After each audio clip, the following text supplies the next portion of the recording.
Hello, I'm Matt Rosenberg, and this is Book 24 of the Iliad, translated by Ian Johnston.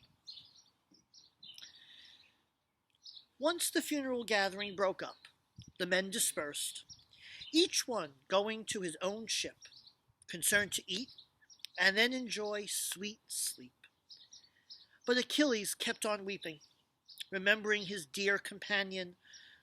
All-conquering sleep could not overcome him, as he tossed and turned, longing for manly, courageous, strong Patroclus, thinking of all he'd done with him, all the pain they'd suffered, as they'd gone through wars with other men and with the perilous sea. As he kept remembering, he cried heavy tears, sometimes lying on his side, sometimes on his back or on his face. Then he'd get up to wander in distress, back and forth along the shore. He'd see dawns approach across the sea and beaches. Then he'd harness his fast horses to their chariot, tie on Hector and drag him behind, driving 3 times around the tomb of Metnus' dead son. Then, in his hut, he'd rest again, leaving Hector stretched out, face down in the dust.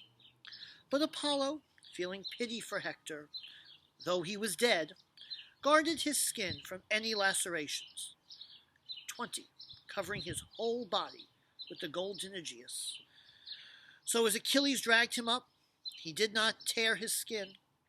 Still Achilles kept dishonoring godlike Hector. Then the blessed gods, looking on, pitied Hector.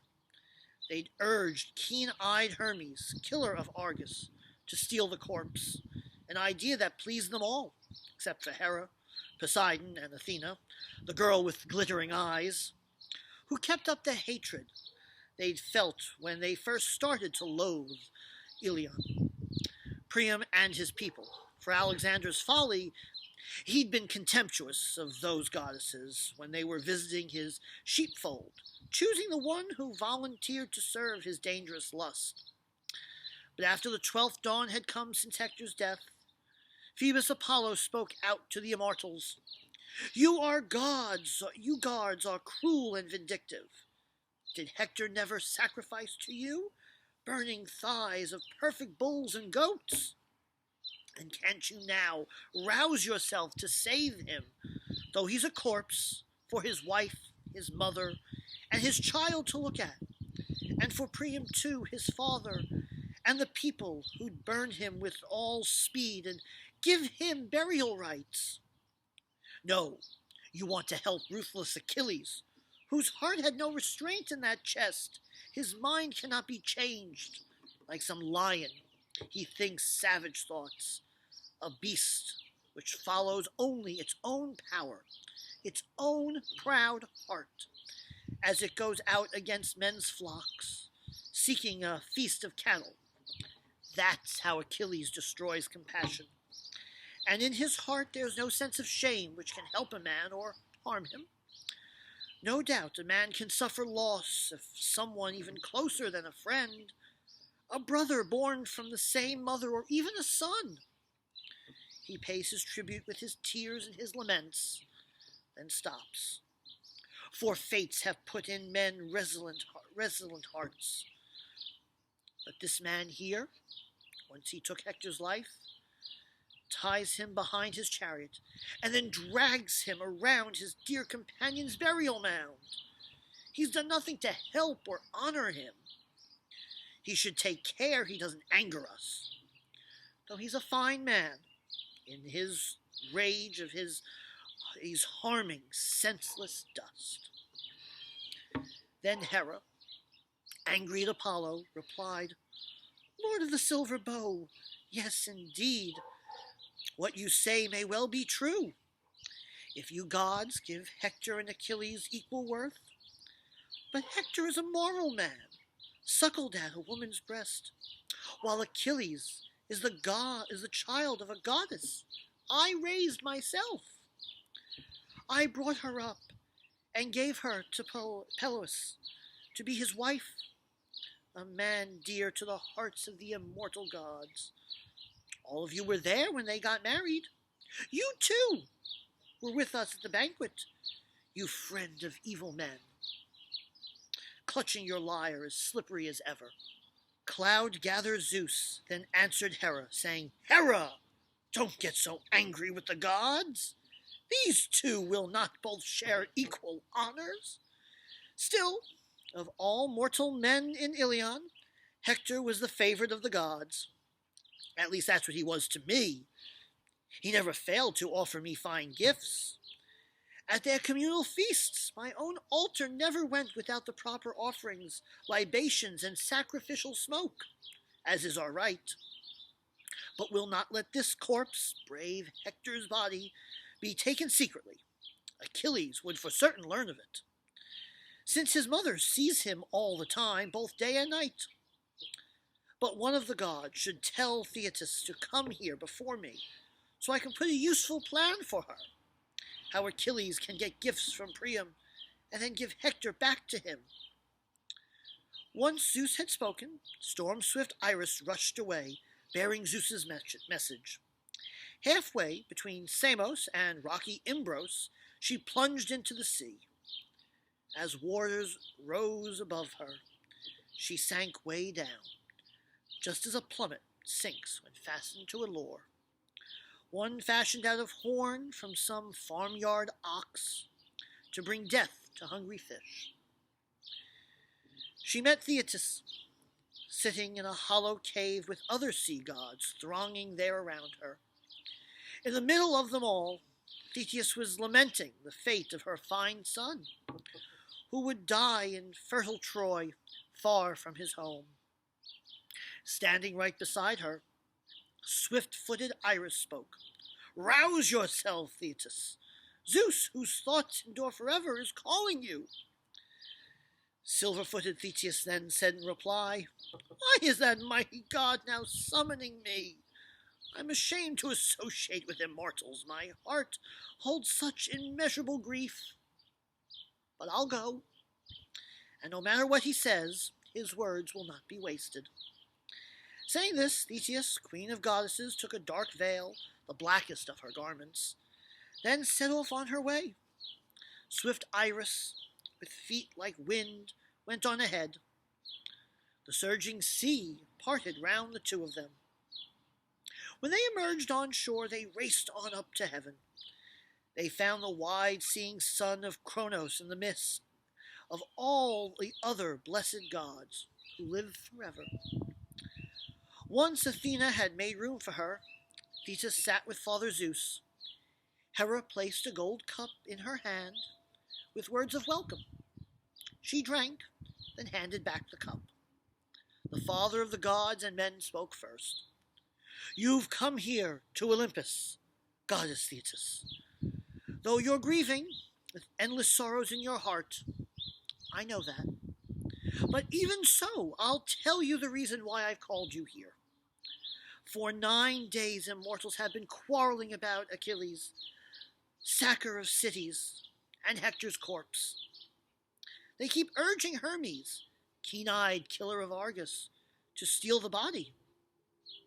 But I want to give honor to Achilles, maintain my respect for you in future, and keep our friendship. So you must leave quickly. Go to the army. Tell your son what I say. Tell him the gods are annoyed at him, that of all immortals I'm especially angry, because in his heartful fury he keeps Hector at his beaked ships, won't give him back. Through fear of me, he may hand Hector over.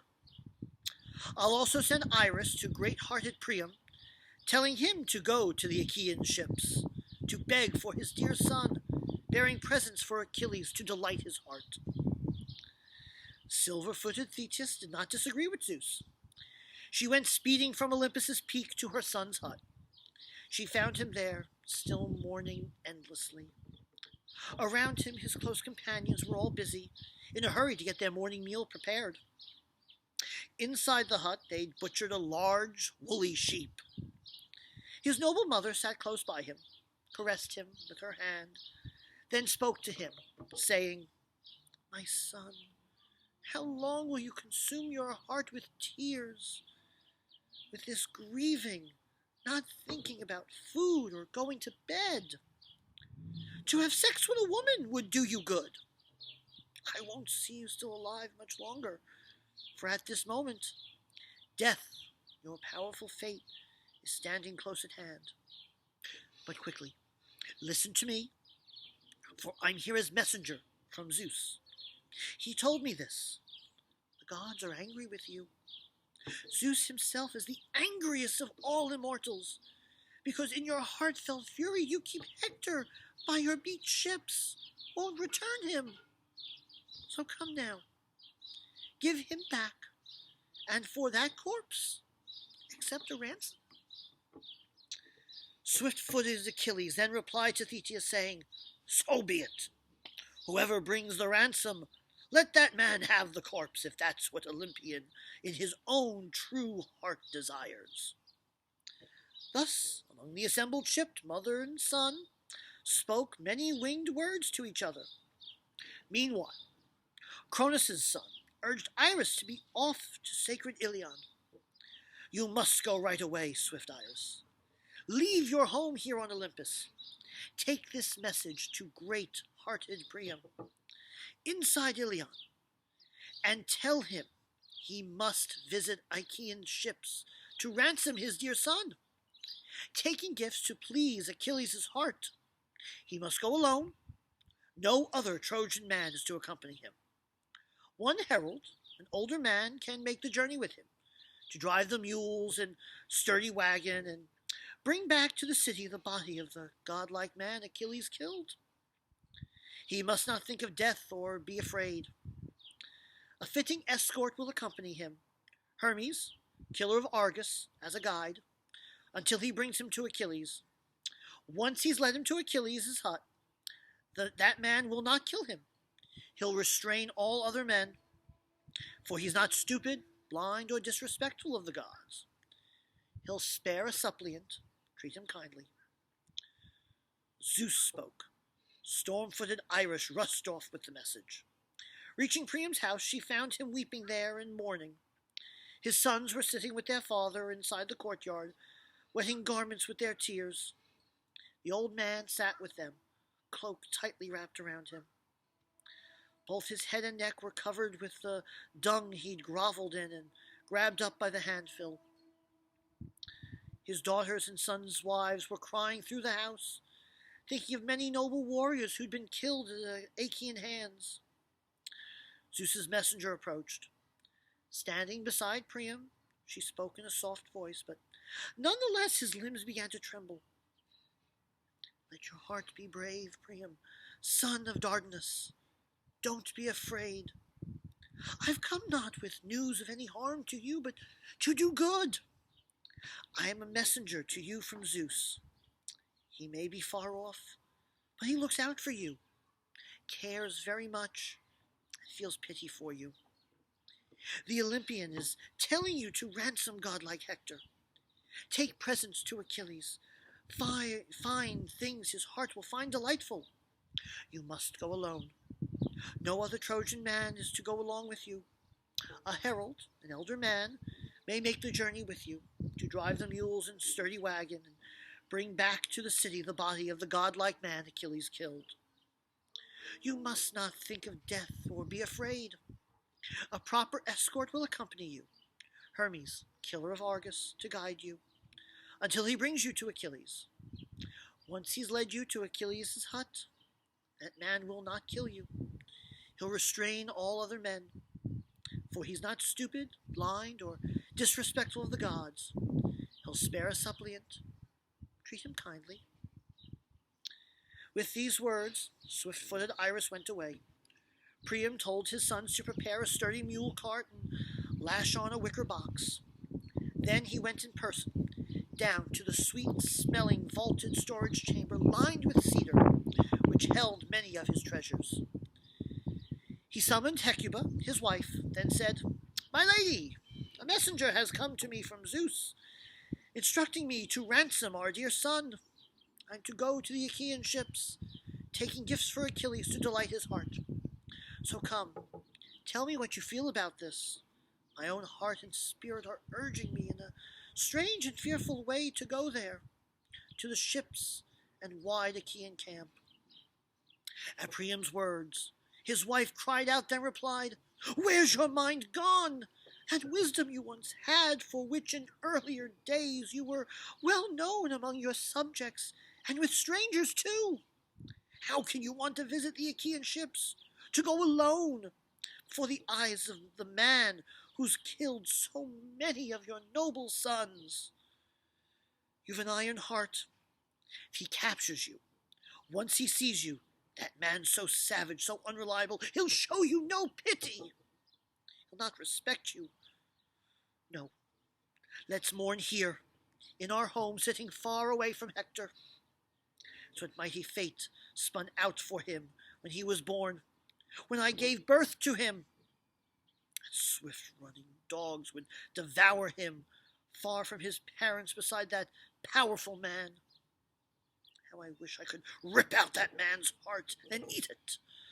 That would be some satisfaction for my son, who wasn't playing the coward when he killed him.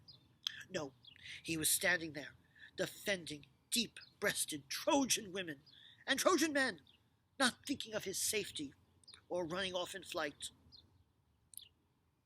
The old man, godlike Priam, then said in response to Hecuba, "I want to go. Don't try to stop me. Don't be a bird of ill omen in our house. You won't convince me. If some other man, some earthly mortal had told me this, a prophet who interprets sacrifices, or some priest, I think it false, reject it.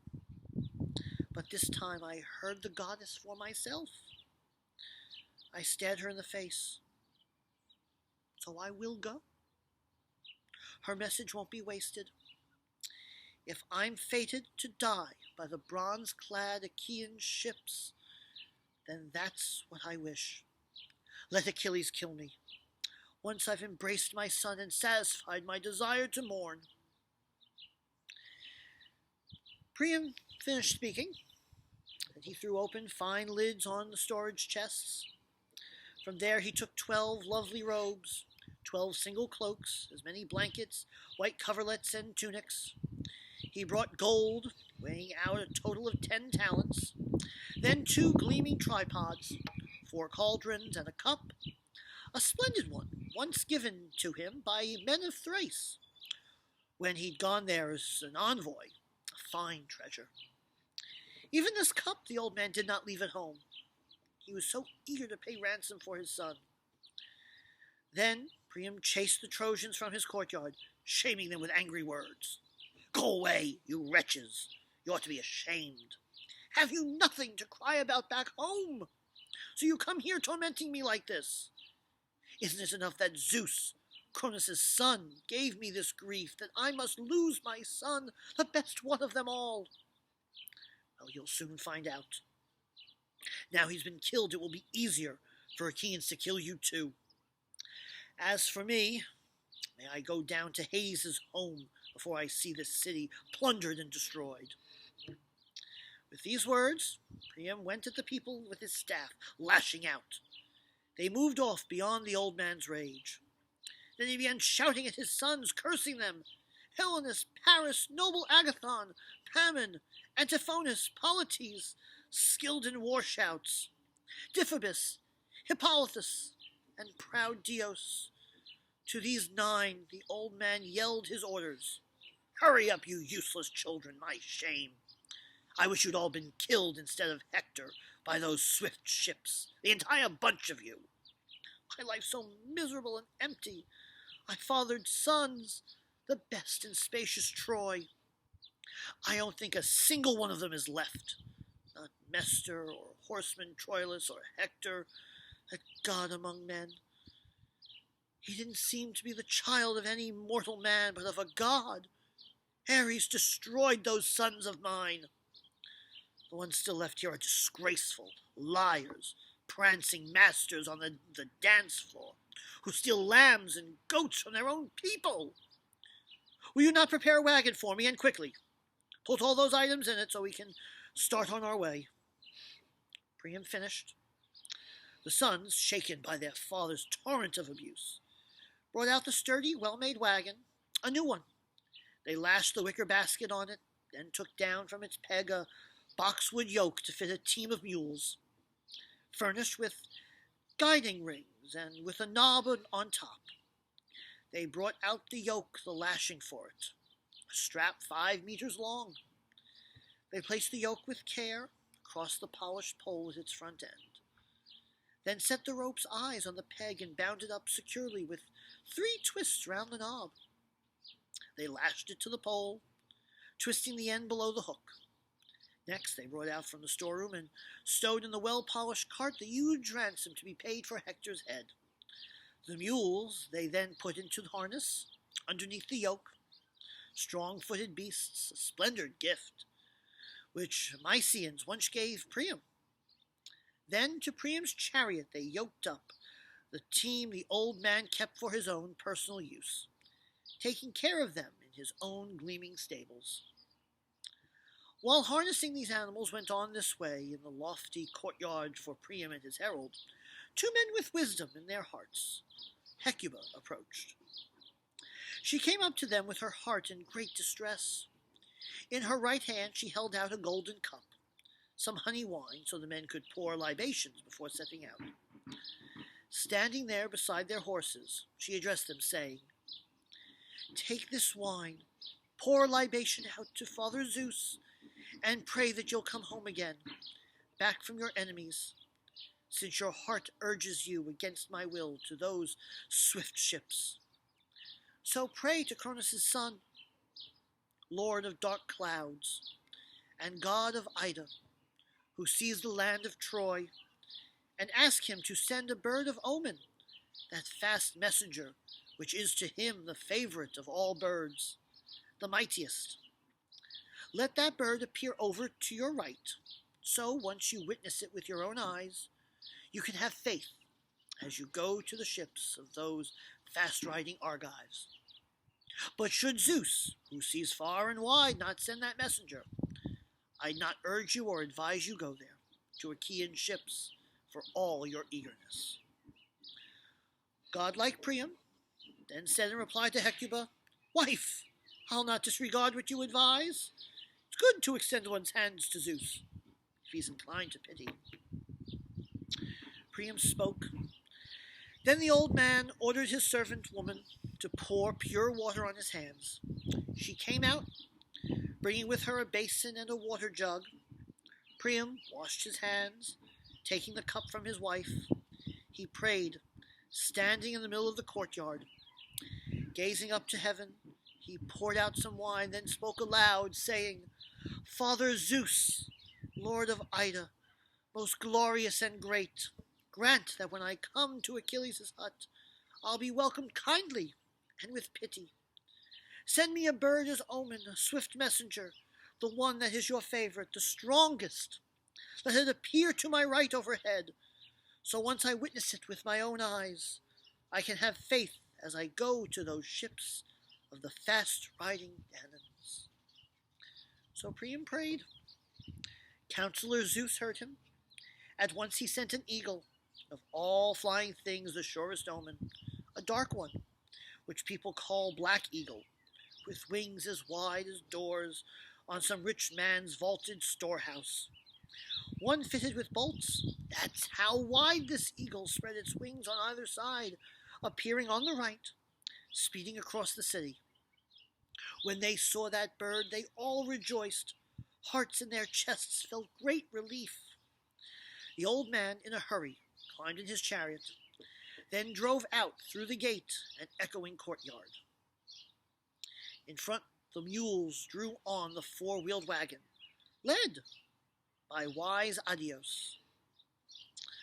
The horses came behind. The old man kept laying on the whip, urging them swiftly through the city.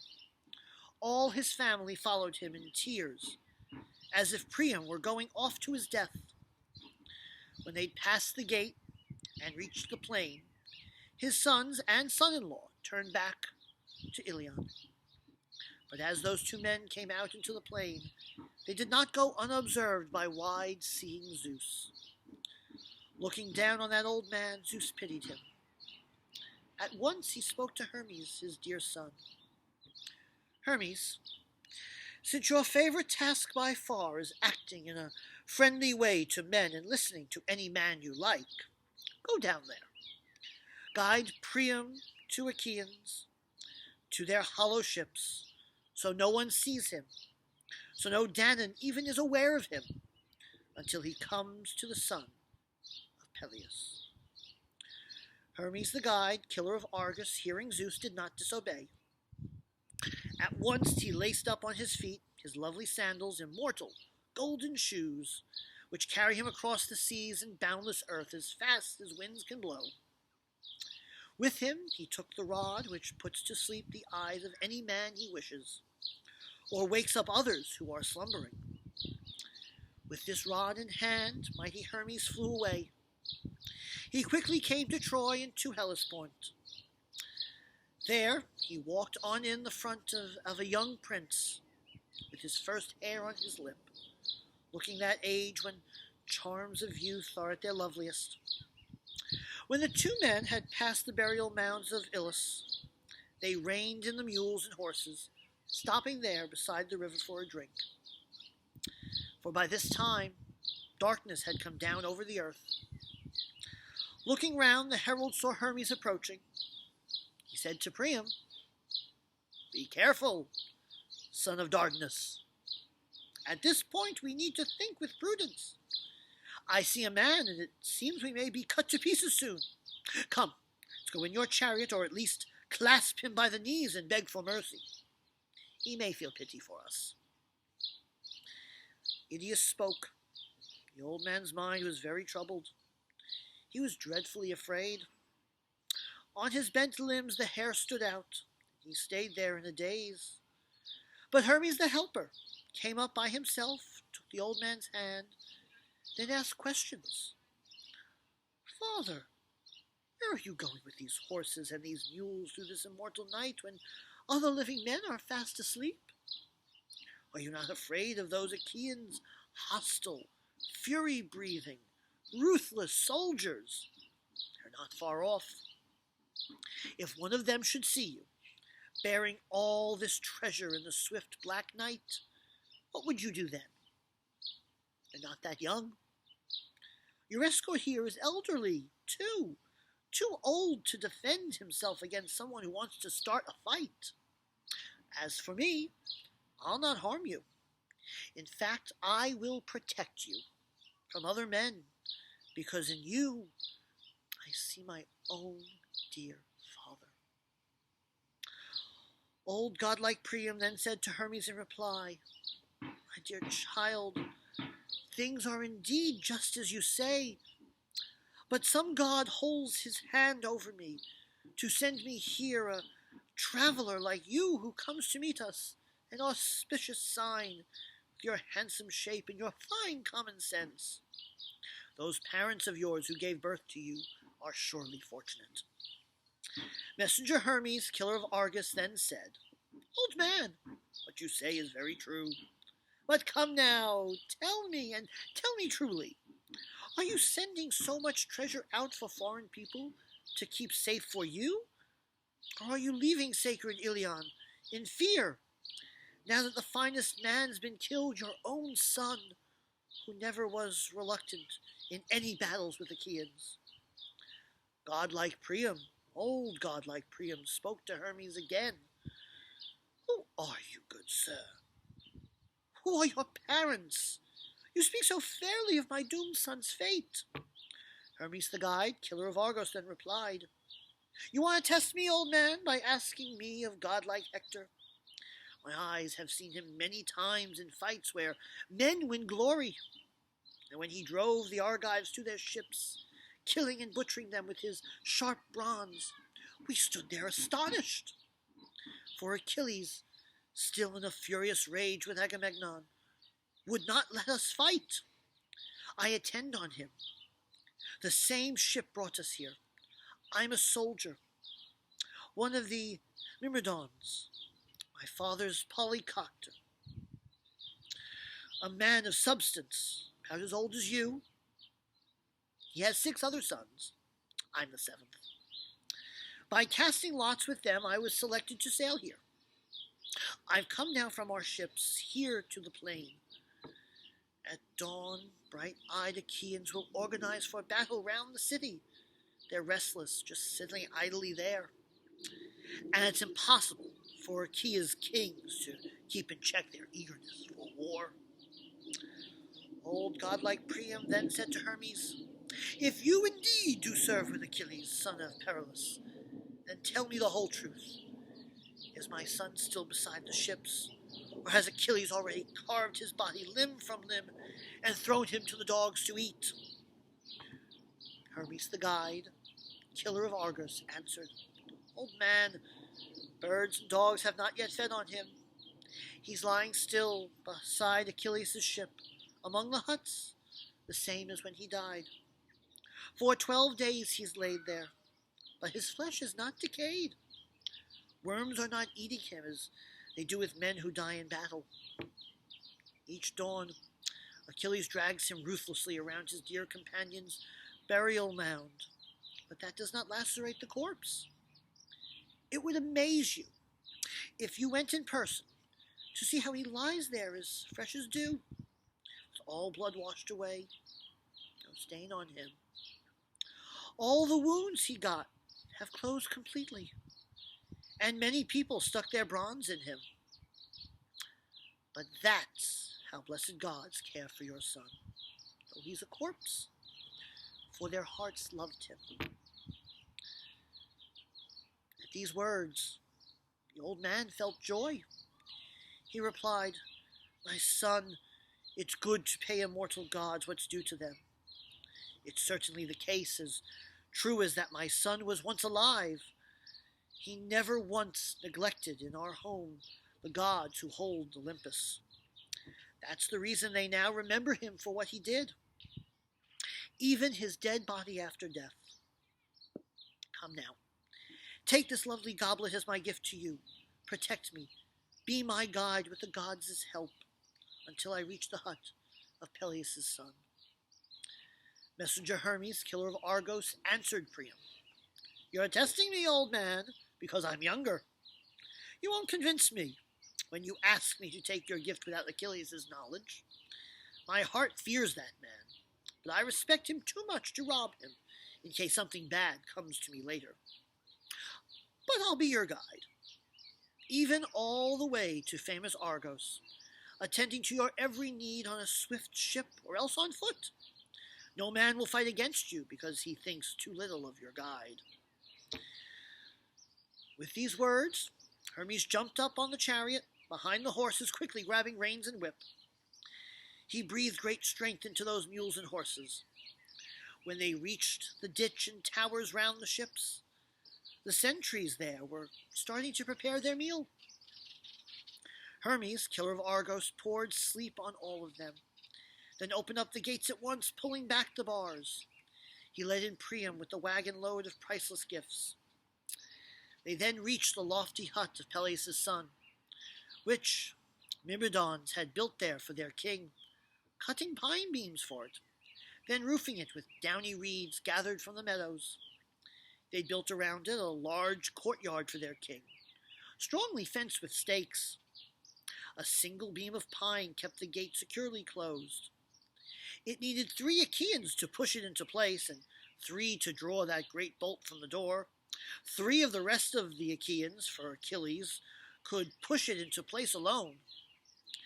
Helper Hermes opened the gate himself for the old man Priam, and then brought him those splendid gifts for swift Achilles. He climbed down from the chariot and said, "Old man, I am Hermes, an immortal god. I've come because my father sent me as your guide. But I'll go back now. I won't approach within sight of Achilles. There'd be anger if an immortal god greeted mortal men face to face. But you should go inside, appeal to him in his fattener's name, his mother with her lovely hair, his child, so you may stir his heart." With these words, Hermes went on his way, back to high Olympus. Priam then climbed from his chariot to the ground. He left Iliad there to to tend the mules and horses. The old man went directly in the hut where Achilles, dear to Zeus, usually sat. He found Achilles there, with only two companions, sitting some distance from him. Warrior Automedon and Acclamus, offshoot of the war god Ares, busy attending him. He just completed dinner. He'd had food and drink, but the table was still there. The men did not see great Priam as he entered. He came up to Achilles, then with his fingers clasped his knees and kissed his hands, those dreadful hands, man-killers, which had slain so many of his sons. Just as sheer folly grips a man who in his own land kills someone, then runs off to a land of strangers, to the home of some rich man, so those who see him are seized with wonder. That's how Achilles then looked on godlike Priam in astonishment. The others were amazed. They gazed at one another. Then Priam made his plea, entreating, God like Achilles, remember your own father, who's as old as me, on the painful threshold of old age. May well be that those who live around him are harassing him, and no one's there to save him from ruin and destruction. But when he hears you're still alive, his heart feels joy, for every day he hopes he'll see his dear son come back home from Troy. But I'm completely doomed to misery, for I fathered the best sons in spacious Troy. Yet I say now, not one of them remains. I had 50 when Achaeus' sons arrived, 19 born from the same mother's womb. Others, the women of the palace, bore me. Angry Ares drained the life of most of them, but I had one left, guardian of our city, protector of its people. You've just killed him as he was fighting for his native country. I mean Hector. For his sake I've come here, to Achaeus' ships, to win him back from you. And I've brought a ransom beyond counting. So Achilles, show deference to the gods and pity for myself, remembering your own father. Of the two old men I'm more pitiful, because I have endured what no living mortal on this earth has borne. I've lifted up to my own lips and kissed the hands of the man who killed my son. Priam finished. His words roused in Achilles a desire to weep for his own father. Taking Priam's hand, he gently moved him back. So the two men there both remembered warriors who'd been slaughtered. Priam, lying at Achilles' feet, wept aloud for man-killing Hector, and Achilles also wept for his own father, and once more for Patroclus. The sound of their lamenting filled the house. When godlike Achilles had enough of weeping, when the need to mourn had left his heart and limbs, he stood up quickly from his seat. Then, with his hand, helped the old man to his feet, feeling pity for that gray head and beard. Then Achilles spoke. His words had wings. You unhappy man, your hearts had to endure so many evils. How could you dare come to Achaeus' ships, and come alone and rest your eyes on me when I've killed so many noble sons of yours? You must have a heart of iron. But come now, sit on this chair. Though we're both feeling pain, we'll let our grief lie quiet on our hearts, for there's no benefit in frigid tears. That's the way the gods have spun the threads for wretched mortal men. So they live in pain, though gods themselves live on without a care. On Zeus's floor stand 2 jars which hold his gifts. One has disastrous things, the other blessings. When thunder-loving Zeus hands out a mixture, that man will, at some point, meet with evil, then some other time with good. When Zeus's gift comes only from the jar containing evil, he makes the man despised. A wicked frenzy drives him all over sacred earth. He wanders without honor from the gods or mortal men. Consider Peleus. The gods gave him gifts, splendid presents, right from birth. In wealth, in his possessions, he surpassed all men. And he was king over Myrmidons. Though he was a mortal, the gods gave him a goddess for a wife. But even to him the gods gave evil too, for in his palace there sprang up no line of princely children. He had one son, doomed to an earthly death. I'll not look after him as he grows old, since I'm a long way from my native land, sitting here in Troy, bringing pain to you and to your children. Think of yourself, old man. We hear that you were fortunate in former times. In all the lands from Lesbos to the south, where Macer ruled, and east to Paragia, to the boundless Hellespont, in all these lands, old man, they say that you surpassed all men for wealth and children. But from the time you got disaster from the heavenly gods, man-killing battles round your city have never ceased. You must endure it all, without a constant weeping in your heart. You achieve nothing by grieving for your son. You won't bring him to life again, not before you'll have to suffer yet another evil. Old godlike Priam then answered Achilles, "Don't make me sit down on a chair, my lord, while Hector lies uncared for in your huts, but quickly give him back, so my own eyes can see him and take the enormous ransom we've brought here for you. May it give you joy, and may you get back to your native land, since you've now let me live to see the sunlight." With an angry look, swift-footed Achilles snapped at Priam. "Old man, don't provoke me. I myself intend to give you Hector. Zeus sent me here, a messenger, the mother who bore me, a daughter of the old man of the sea. And in my heart, Priam, I recognize, it's no secret to me, that some god led you here to the swift Achaean ships. No matter how young and strong, no living man would dare make the trip to our encampment. He could not evade the sentries or push back our door bolts. That would not be easy.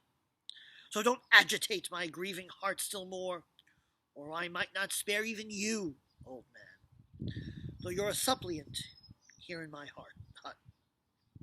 I could transgress what Zeus has ordered." Achilles spoke.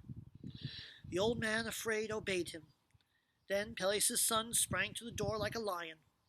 Not alone, his two attendants went out with him, warrior Automedon and Alclemus, whom he honored the most of his companions after dead Patroclus. They freed the mules and horses from their harnesses, led in the herald, the old man's crier, sat him on a stool. Then, from the polished wagon, they brought in that priceless ransom for Hector's head, leaving there 2 cloaks and a thickly woven tunic, so Achilles could wrap up the corpse before he gave it back, for Priam to take home. Achilles then called out, ordering his servant women to wash the body and then anoint it, after moving it away so Priam would not see his son then, so heart-stricken, be unable to contain his anger at the sight. Achilles' own spirit might then get so aroused he could kill Priam, disobeying Zeus' orders. Servants washed the corpse, anointed it with oil, and put a lovely cloak and tunic around it. Achilles himself lifted it and placed it on her bier. Then, together, he and his companions set it on the polished wagon. Achilles, with a groan, called to his dear companion, "Oh, Patroclus, don't be angry with me. If you learn, even in Hades' house, I gave back godlike Hector to his dear father. He's brought to me a fitting ransom. I'll be giving you your full share of it, as is appropriate." Godlike Achilles then spoke. Then went back once more into the hut, and sat on the richly decorated chair he had left by the opposite wall. Then he spoke to Priam. "Old man, your son has been given back as you requested. He's lying on a bier. You'll see him for yourself at daybreak when you take him. We should think of eating. Even fair-haired Niobe remembered food. With 12 of her own children murdered in her home, her 6 young daughters and her 6 strong sons. Apollo was so enraged at Niobe that his silver bow he killed his sons. The daughters, Artemis, the archer, slaughtered, for Niobe had compared herself to lovely Leto, saying the goddess only had 2 children, while she had given birth to many. Even so, though only 2, those gods killed all her children. For 9 days they lay in their own blood. There was no one there to give them burial. Cronus' son had turned the people all to stone. The 10th day the gods in heaven buried them. That's when, worn out with weeping, Niobe had thoughts of food. And now, somewhere in the rocks of Scipius, along the lonely mountains where men say goddess nymphs lie down to sleep, the ones that dance beside the Aculus, there Niobe, though turned to stone, still broods, thinking of the pain the gods have given her. But come, royal man, let's think of food. Later you can lament for your dear son when you have taken him to Iliad, where you will shed many tears for him. Swift Achilles finished. Then, jumping up, he killed a white fleeced sheep. His companions skinned it, then prepared the meat, slicing it skillfully and putting it on spits. They cooked it carefully, then pulled spits from the pieces. Taking bread, Automedon set it in fire baskets on the table. Achilles served the meat. Then their hands went to it, taking the food prepared and set beside them. When they'd satisfied their need for food and drink, then Priam, son of Dardanus, looked at Achilles, wondering at his size and beauty like gazing face to face upon a god. Achilles looked at Priam, marveling at his royal appearance and the words he heard. Once they'd had their fill of looking at each other, the first to speak was the old man, godlike Priam.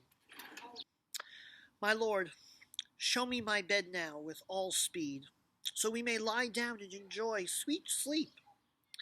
For since your hands took my son's life away, my eyelids have not closed my eyes, not once. I always weep, brooding on my sorrows, my endless grief. I grovel in the dung inside my closed-in courtyard. Now I've eaten, tasted meat, and let myself drink gleaming wine. Before this I'd eat nothing. Priam spoke. Achilles told his comrades and the servants to set beds out on his portico, laying on them fine purple rugs with blankets spread on top, placing above them wool-lined cloaks for clothing. Woman slaves went from the hall with torches. Right away they spread out 2 beds, working quickly. Then swift-footed Achilles spoke to Priam in a joking tone. Sleep here outside, my dear old man, in case some Achaean counselor arrives. They always come to see me to make plans, as is our custom. If one of them saw you on this pitch-black night, he might run off and to tell Agamemnon, his people's shepherd. Then, giving back the corpse might be delayed.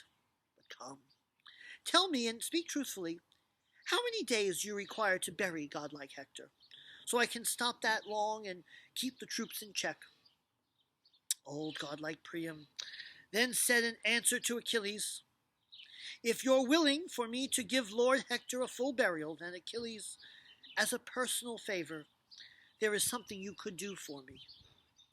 You know how we're restricted in our city. It's a long way to the mountains to get wood. Besides, the Trojans are especially fearful. We'll mourn Hector for 9 days in our home. On the 10th day we'll have his funeral. Then there'll be a banquet for the people. On the 11th, we'll make his burial mound. The 12th day, if we must, we'll go to war. Swift-footed Achilles then said to Priam, all right, old Priam, things will be arranged at your request. I'll suspend the fighting for the length of time you've asked for. As he said this, Achilles took the old man's wrist on his right hand, in case his heart was fearful. So by that house on the porch they lay down to sleep. Priam and his herald, both men of wisdom. Achilles slept in a corner of his well-built hut, with lovely Briseis stretched out there beside him. Meanwhile, other gods and warrior charioteers, all conquered by sweet sleep, slept the whole night through. But slumber did not grip the helper Hermes, as he considered in his heart what he might do to guide King Priam from the ships in secret, without the strong guard of the gate observing. So, standing above Priam's head, he said to him, "Old man, you're not expecting any harm as you sleep like this among your enemies, since Achilles spared your life. Your dear son is ransomed for that huge amount you paid. But if Agamemnon, son of Atreus, or all Achaeans learn that you are here, those sons you've left behind will have to pay a ransom 3 times greater for your life." Hermes spoke. At his words, the old man grew afraid. He woke up the herald. Hermes harnessed mules and horses, then guided himself quickly through the camp, attracting no attention. But when they reached the ford across the swirling river Xanthus, immortal Zeus's child, Hermes left them and returned to high Olympus. As dawn spread her yellow robes over all the earth, the 2 men drove their horses inside the city, weeping and groaning. The mules pulled in the corpse. No one noticed them, no man, no well-dressed woman, except Cassandra, a girl as beautiful as golden Aphrodite. She climbed up Pergamus. She saw her father standing in his chariot, together with his herald, the town crier. In the mule cart she saw the corpse lying on the bier. With a scream, Cassandra cried out to all the city, "See, men and women of Troy, come and see. Look on Hector, if while he was still alive you would rejoice when he came back from war. For he was a great joy to all our city and its people." At Cassandra's shout, no man or woman was left unaffected. There in the city were all overcome with grief, beyond anyone's control. Close to the gates, they met Priam bringing home the body. First Hector's dear wife and his noble mother, tearing their hair, ran to the sturdy wagon, trying to touch Hector's head. People crowded round, all weeping. They would have stayed there by the gates, shedding tears for Hector the entire day until the sun went down. But from the chariot, the old man cried out to the crowd, "Make way there! Let the mules get through! There'll be time enough, once I've got him home, for everyone to weep." At Priam's words, the crowd moved back, making room. The wagon pushed on through. Once they got him home, inside their great house, they laid him on a corded bed. Then placed singers there beside him to lead their songs. They sang a mournful funeral dirge. Then the women began their wailing, led by a white-armed Andromache, who held in her arms the head of man-killing Hector. "My husband, you've lost your life so young, leaving me a widow in our home with our son still an infant, the child born to you and me in our wretchedness. I don't think he'll grow up to adulthood. Before that, our city will be all destroyed, for you, who kept watch over us, are dead. You used to protect our city, keeping its noble wives and little children safe. Now, soon enough, they'll all be carried off in hollowed ships. I'll be there among them. And you, my child, you'll follow with me, to some place where you'll be put to work at menial tasks, slaving for a cruel master, or else some Achaean man will grab your arm and throw you from the wall, a dreadful death, in his anger that Hector killed his brother, or his father, or his son. For Hector's hands have made great numbers of Achaeans sink their teeth into the broad earth. In wretched warfare your father was not gentle. So in our city now they weep for him. Oh, Hector, what sorrow, What untold grief you've laid upon your parents. What painful sorrows will remain for me, especially for me. As you were dying, you did not reach your hand out from the bed or give me some final words of wisdom, something I could always remember, night and day, as I continue my lament. Andromache said this in tears. The women all wailed with her. Then Hecuba took her turn in leading their laments. Hector, dearest by far of all my children, loved by the gods as well when you were living, now at your death, they still take care of you. When swift Achilles took my other sons, he'd ship them off across the boundless seas, to Samos or Imbros or foggy Lemnos. When his long-edged bronze took away your life, he dragged you many times around the mound for his comrade, Patroclus, whom you killed. Yet even so, he could not revive him. Now you lie here in our house, fresh as dew, like someone whom Apollo of the silver bow has just come to and killed with gentle arrows.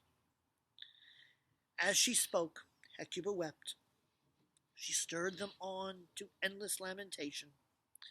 Helen was the third to lead those women in their wailing. Hector, of all my husband's brothers, you're by far the dearest to my heart.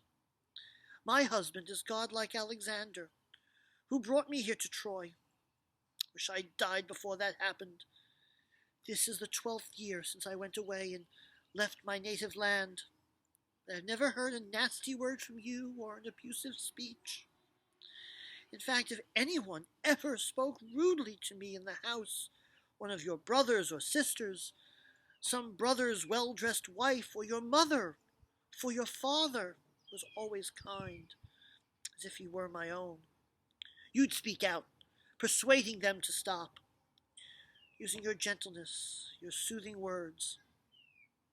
Now I weep for you and for my wretched self, so sick at heart, for there's no one else in spacious Troy who's kind to me and friendly. They all look at me and shudder with disgust. Helen spoke in tears. The huge crowd joined in their lament. Then old Priam addressed his people. You Trojans, you must fetch some wood here to the city. Don't let your hearts fear any ambush, some crafty Achaean trick. For Achilles, when he sent me back from the hollow ships, gave me his word they'd not harm us until the 12th day dawns. Priam finished.